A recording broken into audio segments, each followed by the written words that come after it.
regarding the negotiations about Ukraine in various places of the world. Of course, we intensively participate and we're involved, in particular the UK, France, and Germany, which intensively make an effort to be in touch with the US, in cooperation with the US and Ukraine, to bring things forward. I think progress has been made. And of course, it is also our concern to make sure that the European Union, the member states, and the institutions immediately receive information which enable us to take actions together in Europe. But as Germans, as Brits, as French, we will not stay idle.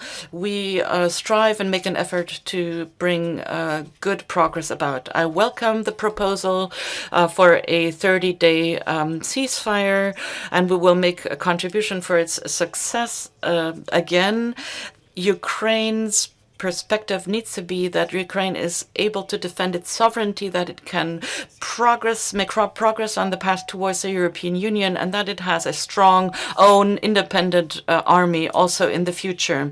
As far as intelligence news is concerned, this is not the place and time to talk about this. Thank you very much, Mr. President, Chancellor. I have a follow-up question regarding Ukraine.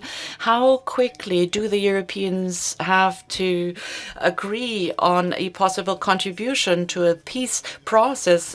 Mr. Chancellor, so far you said it's too early to talk about things such as peacekeeping troops.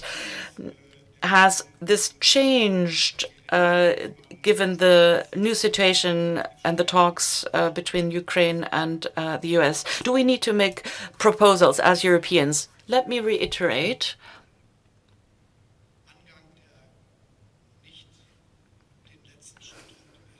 We should not take the last step ahead of the first step. The first step was Ukraine's president proposing, together with the United States, a ceasefire which serves to end attacks by air and sea and on infrastructure. That would be a good thing. Tied to this, we could envisage other things like an exchange of prisoners of wars and the return of kidnapped person. And of course, it is the time to look at how permanent a long-term peace could evolve and develop.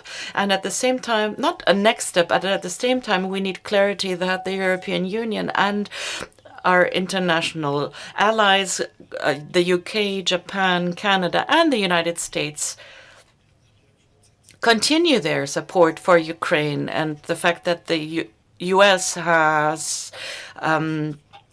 resumed support for Ukraine is a very important first part of the first step, because it makes clear that the Russian president cannot hope to win on the battlefield because Ukraine lacks support. I'm happy, very happy about this development.